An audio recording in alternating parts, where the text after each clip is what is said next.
NDPS કેસનો ફરાર આરોપી ઇમરાન ઉર્ફે મુની ઝડપાયો. પોલીસ ધરપકડ બાદ આરોપીનો ગાંજા વેચાણથી લઈને હત્યા સુધીના 20 ગુનાઓનો ઇતિહાસ ખુલ્યો. ઇમરાન ઉંમર 28 વર્ષ છે અને પ્લોટ નંબર 6768 સોએબનગર વિભાગ એ મદીના મસ્જિદની બાજુમાં ઊન વિસ્તારમાં રહે છે. તેમની ધરપકડ બાદ પોલીસની પ્રાથમિક પૂછપરછમાં ગંભીર ખુલાસા થયા છે. આરોપી ઇમરાને કબૂલ્યું કે ગયા 28મી એપ્રિલ 2025ના રોજ ઉનપાટિયા તિરુપતિનગર વિસ્તારમાં રહેલો મોબાઈલ દુકાન નજીક આરોપી સોહેલ મંસૂરીને ગાંજાના 186.760 ગ્રામના જથ્થા સાથે પકડાયો હતો. તેની કિંમત ₹1,86,760 જેટલી આંકવામાં આવી છે. આ સાથે મોબાઈલ અને રોકડ મળીને કુલ ₹7,397.60ના મુદ્દામાલ સાથે સોહેલ ઝડપાયો હતો.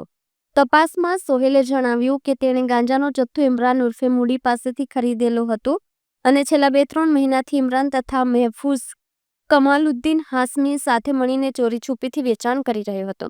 એસઓજીએ જણાવ્યું કે આરોપી ઇમરાન સામે છેલ્લા કેટલાક વર્ષોમાં દારૂ, નશીલા પદાર્થો, ચોરી અને ખૂન જેવા કુલ 20 ગંભીર ગુનાઓ નોંધાયેલા છે.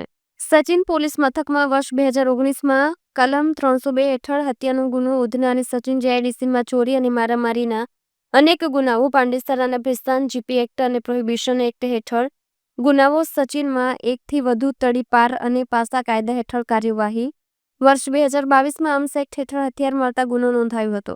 સૌથી ગંભીર બાબત એ છે કે ઇમરાનની સામે મહામારી અધિનિયમ અને આર્મ્સ એક્ટ હેઠળ અનેક અલગ-અલગ પ્રકારના ગુનાઓ છે, જેમાંથી ઘણા ગુનાઓમાં તે અગાઉથી નાસ્તો ફરતો હતો.